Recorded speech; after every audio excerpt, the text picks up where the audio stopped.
अस्सलाम वालेकुम। आजकल आपने कोरोना वायरस एंटीबॉडीज़ का काफ़ी ज़िक्र सुना होगा। इस वीडियो में हम बात करेंगे कि ये एंटीबॉडीज़ होती क्या हैं, इनको चेक कैसे करते हैं और इनकी अफादियत या फ़ायदा क्या होता है। कोई भी वायरस या बैक्टीरिया जो है इंसानी जिस्म के अंदर दाखिल होता है, इसको हम कहते हैं एंटीजन। जब ये इंसानी जिस्म के अंदर दाखिल होता है तो ऐसे ही समझें कि जैसे कोई दुश्मन मुल्क का सिपाही जो है वो बॉर्डर क्रॉस करके किसी दूसरी सरहद में या आपकी सरहद में दाखिल हो जाए। जैसे ही वो दुश्मन मुल्क का सिपाही, जिसे हम एंटीजन कहते हैं, दाखिल होता है तो बॉडी के सारे ऐसे मैकेनिज़्म जो कि उसको न्यूट्रलाइज करने के लिए इस्तेमाल होते हैं वो फ़ौरन एक्टिवेट हो जाते हैं। इनमें बी सेल्स और टी सेल्स होते हैं। ये क्या करते हैं कि फ़ौरन उसको घेर लेते हैं और उसको ख़त्म करने की हर मुमकिन कोशिश करते हैं। इसको हम इम्यून रिस्पॉन्स कहते हैं। इसीलिए बार बार कोरोना वायरस के अंदर ये बात की जा रही है कि जिन लोगों का इम्यून रिस्पॉन्स अच्छा है या जिनकी इम्यूनिटी अच्छी है वो कोरोना वायरस पे आसानी से काबू पा लेते हैं। लेकिन बदकिस्मती से वो लोग जिनको शुगर है या दिल के अमराज हैं और या जिनको दूसरी ऐसी कंडीशन हैं जिसकी वजह से उनकी इम्यूनिटी कम हो चुकी है, तो वो इस वायरस को काबू करने में नाकाम हो जाते हैं और उनको ज़्यादा शदीद बीमारी होती है। अब होता क्या है कि जैसे ही वो एंटीजन को ये बी सेल्स या टी सेल्स या इंसान का जो इम्यून रिस्पॉन्स है उसको काबू पा लेता है तो वो उसके ख़िलाफ़ एंटीबॉडीज़ पैदा कर लेता है।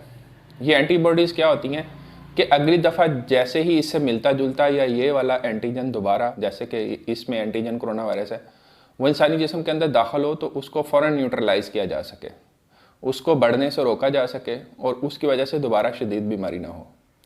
इनको हम एंटीबॉडीज़ कहते हैं। ये एंटीबॉडीज़ इंसानी जिस्म के अंदर मौजूद रहती हैं और अगली दफ़ा जैसे ही ऐसा एंटीजन दोबारा इंसानी जिस्म के अंदर दाखिल होता है तो वो फ़ौरन इसको काबू कर लेती हैं। अब इसको चेक कैसे करते हैं? कोरोना वायरस के केस के अंदर ये एंटीबॉडीज़ ब्लड टेस्ट के अंदर, खून के टेस्ट के ज़रिए चेक की जाती हैं। एक आपका 3 से 4 ml ब्लड लेके उसको एक किट के ज़रिए से एनालाइज़ किया जाता है और इससे पता चलता है कि आपको पहले क्या कोरोना वायरस की बीमारी हो चुकी है कि नहीं। अच्छा, ये टेस्ट मुख्तलिफ़ शक्लों में हो रहा है। कुछ लोग सिर्फ IgG, IgM और IgA को इकट्ठा करते हैं और कुछ लोग जो हैं इनको अलग-अलग करते हैं। अच्छा, इसके बारे में कन्फ्यूजन होती है अक्सर लोगों को कि अगर IgG हो पॉजिटिव या IgM पॉजिटिव हो तो इसका क्या मतलब है। IgM और IgG दोनों ही एंटीबॉडीज़ हैं। ये दोनों ही बेसिकली इंसान के जिस्म का इम्यून रिस्पॉन्स है। इस कोरोना वायरस के ख़िलाफ़ लड़ने के बाद जो आपके अंदर एंटीबॉडीज़ पैदा होती हैं वो IgG और IgM होती हैं। अच्छा, IgM जो होती हैं वो अर्ली रिस्पॉन्स में बढ़ती हैं। इसलिए अगर किसी मरीज़ की IgM एंटीबॉडीज़ पॉजिटिव हों तो इसका मतलब ये जाना जाता है कि उसको अभी रिसेंट या फिर रिसेंट पास्ट के अंदर कोरोना वायरस की इन्फेक्शन हुई थी। जबकि सिर्फ अगर IgG पॉजिटिव हों तो इसका मतलब ये है कि उसको ज़्यादा देर हो गई है, 1 माह से ज़्यादा या 2 माह से ज़्यादा अरसा हो गया है एंटीबॉडीज़ पैदा हुए और उसको कोरोना वायरस हुए। अब क्या होता है कि ये एंटीबॉडीज़ इंसानी जिस्म के अंदर स्टोर रहती हैं।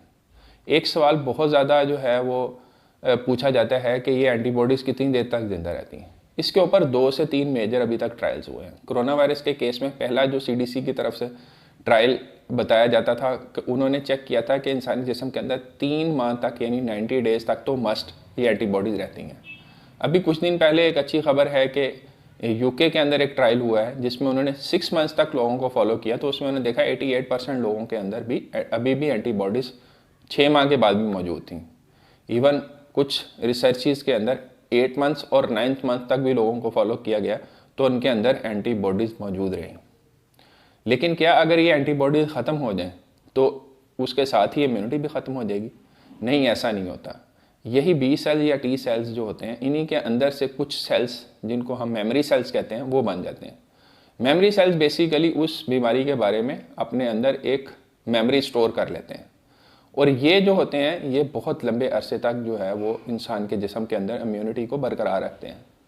इसलिए मेरे ख्याल के नज़दीक अगर एक वेरिएंट के साथ आपको कोरोना वायरस डिज़ीज़ हो चुकी है तो उस वेरिएंट के साथ दोबारा बीमारी होने के चांसेस बहुत कम है, क्योंकि हमने इससे पहले जितनी भी वायरल इल्नेस देखी हैं या तो उनके अंदर इम्यूनिटी पैदा होती है आपके जिस्म के अंदर या फिर नहीं होती। जैसे कि चिकन पॉक्स है, मीज़ल्स है, मम्प्स है, इनके अंदर आपके जिस्म में एक दफ़ा जो है इम्यूनिटी पैदा हो जाती है तो दोबारा से वो जो है बीमारी होने के चांसेस तकरीबन ना होने के बराबर होते हैं।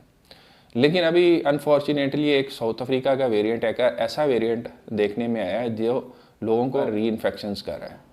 तो इसलिए जो है वो एक दफ़ा आपको जो है खुदा ना खास्ता कोरोना वायरस हो चुका, तो फिर उस वेरिएंट से होने के चांसेस तो खैर बहुत ही कम है।